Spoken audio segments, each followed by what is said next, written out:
Bonjour et bienvenue, c'est Alexandre du blog réflexformeetsanté.com, blog pour avoir la forme et la santé, simplement, naturellement, efficacement et durablement. Alors aujourd'hui, une vidéo sur le thème des jambes lourdes.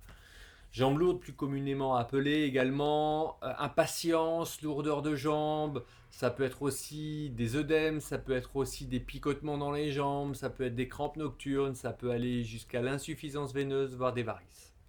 Voilà. Donc l'origine de tout ça, il faut savoir que bien souvent, déjà ça touche un peu plus les femmes que les hommes, mais que tout le monde euh, peut être touché par ce symptôme. Et ça touche surtout donc les personnes qui sont sédentaires, les personnes qui ont des troubles hormonaux, hommes ou femmes, les personnes qui sont enceintes forcément, ça peut être aussi les personnes qui sont constipées, les personnes qui ont un surpoids, les personnes qui sont souvent assises, jambes croisées, ça peut être également des personnes qui sont sujets notamment au changement de température, surtout l'été avec la chaleur sur les jambes ou l'hiver avec le chauffage par le sol. Bref, il y en a pour tout le monde. Et donc, voilà, le point le plus important, c'est quand même sédentarité et fatigue.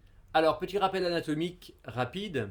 Ce qu'il faut comprendre, c'est que les veines ne sont pas entourées de tissus musculaires comme les artères. Donc, ce qui se passe, c'est que dans les veines, vous avez ce qu'on appelle des valvules, des sortes de clapets, qui viennent descendre comme ceci et qui empêchent la pression du sang, donc le retour veineux vers finalement les membres inférieurs. Ça aide le retour veineux vers le cœur, mais pas justement un trouble de circulation. Ce qui se passe également, c'est que les veines, en fait, et ce retour veineux surtout, c'est un retour veineux qui est stimulé. C'est-à-dire qu'en fait, il dépend énormément de la semelle veineuse de Lejar, c'est-à-dire c'est la voûte plantaire sur laquelle il y a tout un paquet veineux, et ce paquet doit être écrasé lors de la marche. Donc on comprend aisément que si vous portez des hauts talons ou si vous ne marchez pas correctement, c'est-à-dire avec le pied un peu tourné, etc., eh bien, vous n'allez pas bien écraser la voûte plantaire et à ce moment-là, eh bien, l'action mécanique du retour veineux ne se fera pas correctement. Autre chose, quand on pose le talon en premier sur le sol, hein, vous posez le talon puis la plante de pied et ensuite les orteils. Quand vous posez le talon en premier, eh bien, ça a pour but d'étirer le mollet. Et en étirant votre mollet, eh bien, vous allez également continuer à chasser le sang qui va remonter davantage. Donc là, je vous montre avec le bras, hein, mais c'est avec la jambe forcément. Et également, quand vous abordez le sol en posant le talon en premier, qu'est-ce qui va se passer? Vous étirez le mollet, mais également derrière le muscle qui s'appelle les ischio-jambiers. Et en même temps, donc, ça va faire une fonction d'étirement et donc ça va chasser le sang vers le cœur. Donc ça, c'est vraiment ce qu'il faut comprendre et que donc le retour veineux est surtout sollicité par un retour mécanique. Ensuite, effectivement, vous avez ces clapets ou valvules qui vont empêcher justement une fois que le sang va passer, boum, ça va empêcher le sang de redescendre. Ce qui se passe, c'est que la fatigue avec la sédentarité, donc l'absence finalement de cette mobilité mécanique, va faire que le sang va s'accumuler un petit peu, il ne va pas être stimulé pour aller vers le cœur, et donc en fait là où il y aura des clapets avec les parois sur les côtés, et bien le sang va appuyer là-dessus et puis les parois vont s'écarter, ce qui fait que les clapets vont plus pouvoir être efficaces et à ce moment-là, le sang va tomber, va descendre sur le clapet inférieur, etc. Et puis du coup, il va y avoir un écartement comme ça des veines et ce qui va se passer, eh bien, il va y avoir justement des gonflements, des œdèmes et également eh bien, un problème d'insuffisance veineuse, voire des varices. Alors, si vous suivez mes vidéos, vous avez l'habitude de voir que effectivement, ce qui passe, c'est que en fait, il faut comprendre une chose. C'est qu'aujourd'hui, nous sommes dans une société où nous sommes fondamentalement des fatigués chroniques. Et nous sommes fatigués chroniques pourquoi? Parce qu'on est sans cesse stimulé par tout ce qui est onde, par tout ce qui est visuel, olfactif, auditif, gustatif, etc. Ça peut être donc en visuel, tout ce qui est télé, tout ce qui est écran, etc. Ça peut être olfactif, sentir des odeurs, etc. qui vont vous donner de l'appétit alors que vous n'avez pas faim. Ça va être gustatif avec les exhausteurs de goût, etc. On est sans cesse trompé, sans cesse stimulé, et au final, ça nous bouffe nos batteries, ça nous fatigue littéralement. Ensuite, ce qu'il faut comprendre, c'est que non seulement nous sommes des fatigués chroniques, alors qu'on n'a pas l'impression d'être fatigué, en plus on est des intoxiqués chroniques, c'est-à-dire qu'en fait, à force de manger des OGM, si ce n'est pas nous qui les mangeons, c'est les animaux, ou les produits dans lesquels on nous fait tout notre repas. Ça va être les pesticides, les hormones de croissance, ça va être les conservateurs, les exhausteurs de goût, etc., etc. Tout ce qui est produit non fait à la maison, produits qui ne sont pas entiers, que l'on achète comme ça, qui sont sous vide, etc. Tout ça c'est soumis à plein de saloperies, de la merde littéralement, qui nous encrasse notre corps. Notre corps qui va... normalement, le but du corps, c'est quand même de manger pour finalement utiliser les nutriments, d'avoir ce qu'on appelle, ce que j'appelle l'optimisation alimentaire.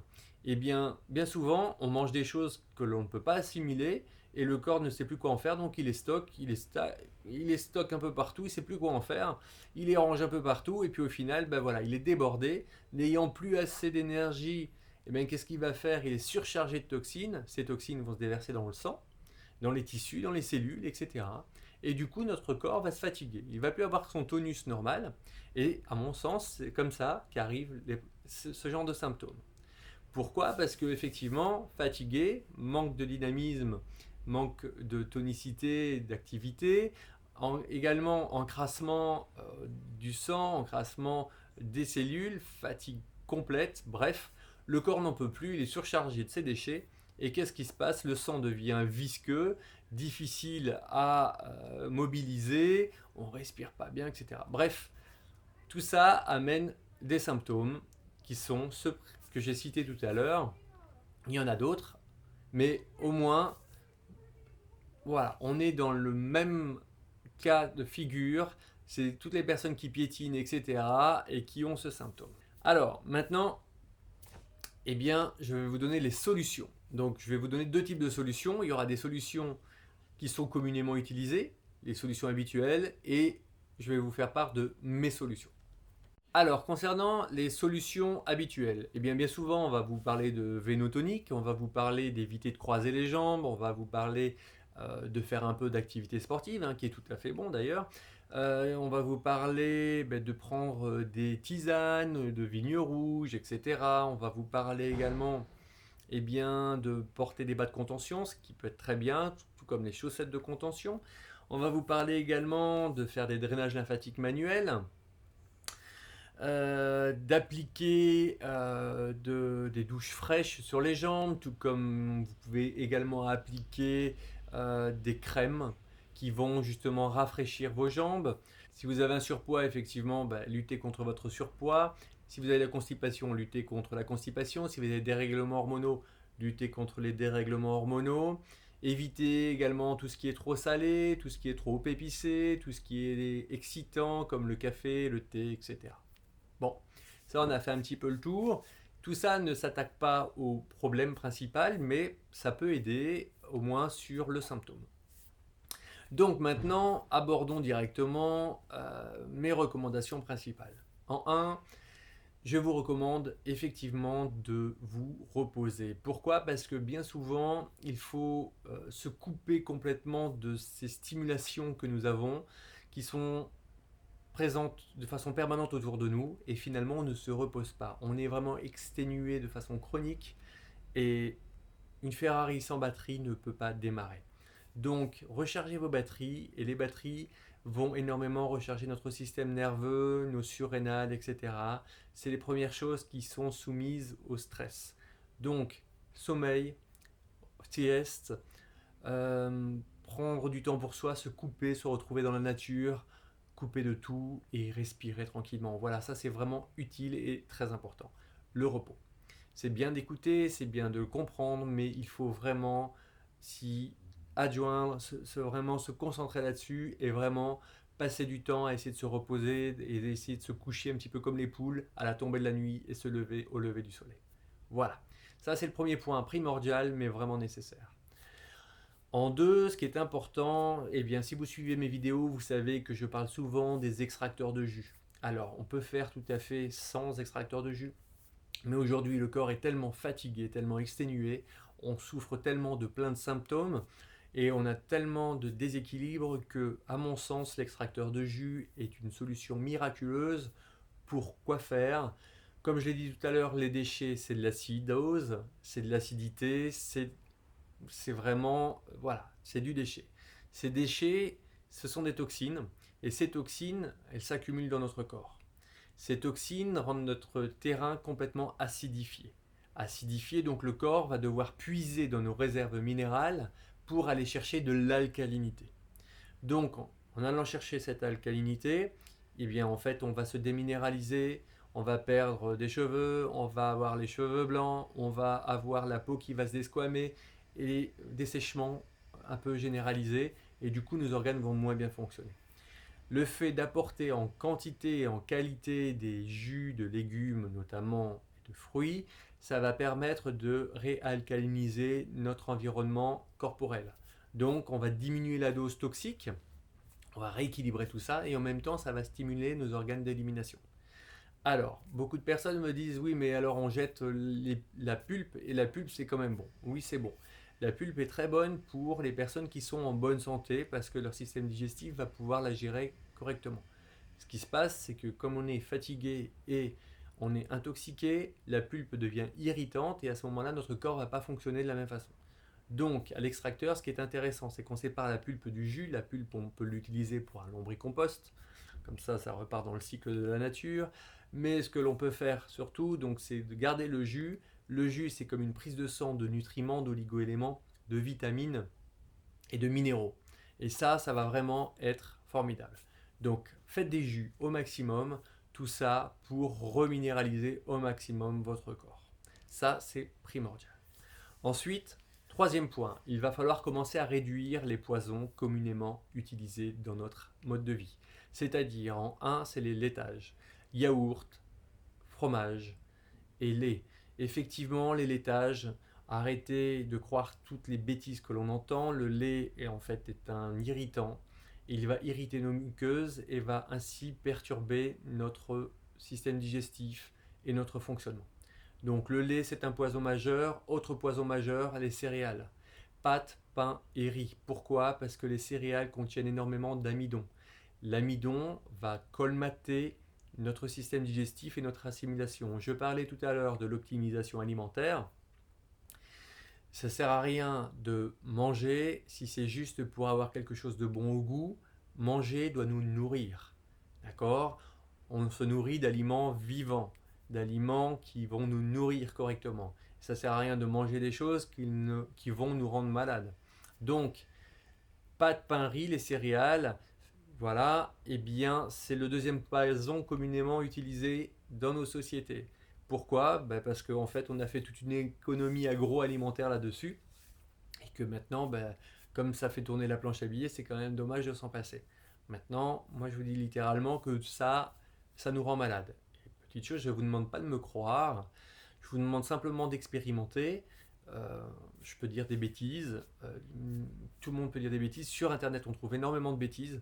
Moi, ce que je veux simplement vous dire, c'est ça ne vous coûte rien, ça ne va pas vous abîmer votre santé de toute manière, d'essayer comme ça pendant une semaine de diminuer un petit peu vos produits laitiers, de diminuer la semaine d'après peut-être les céréales et vous verrez un petit peu votre état de fonctionnement. Et à ce moment-là, vous verrez si vous récupérez un corps rempli de tonus, si vous évacuez justement un peu mieux les choses que vous mangez, etc. Et vous verrez que votre corps va refonctionner beaucoup mieux.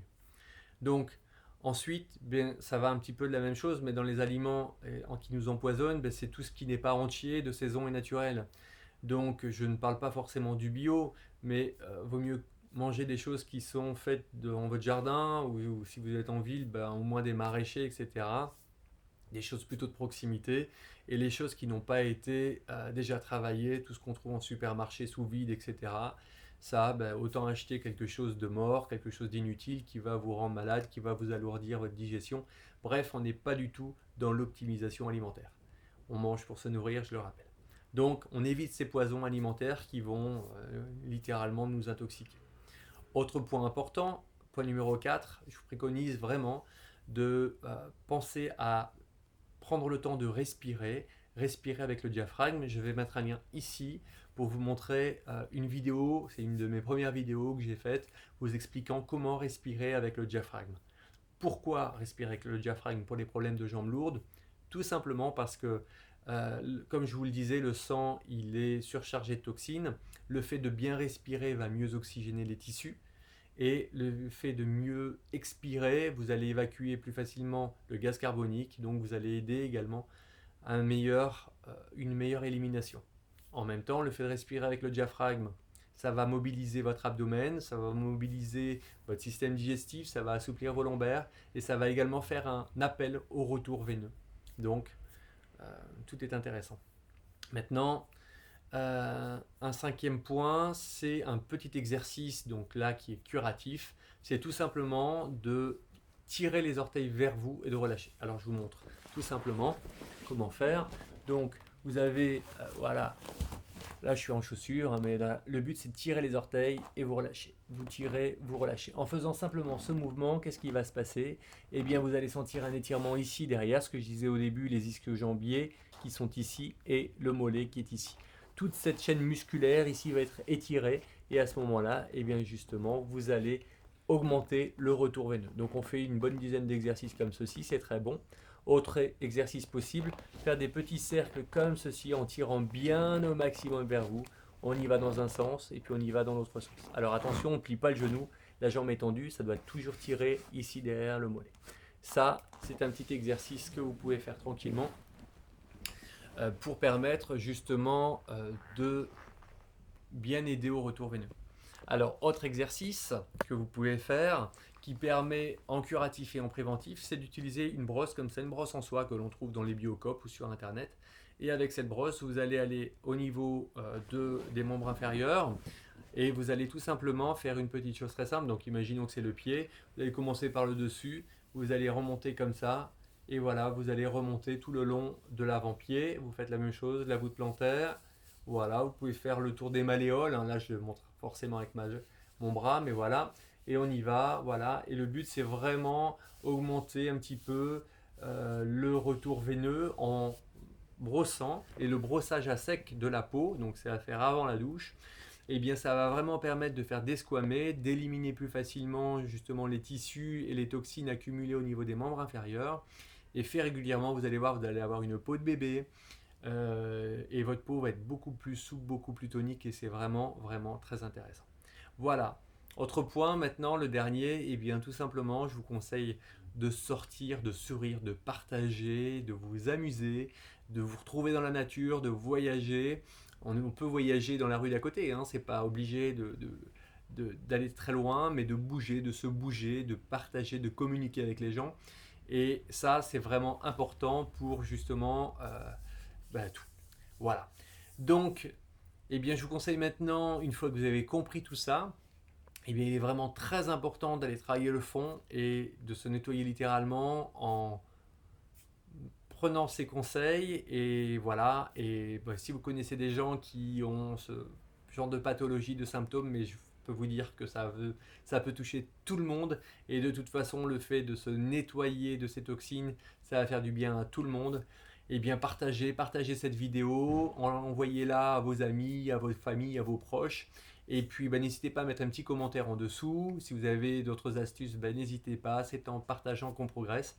Et moi, je vous dis à bientôt pour d'autres vidéos.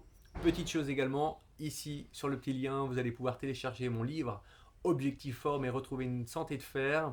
Et ça va vous apprendre aussi pas mal de choses. À bientôt pour d'autres vidéos.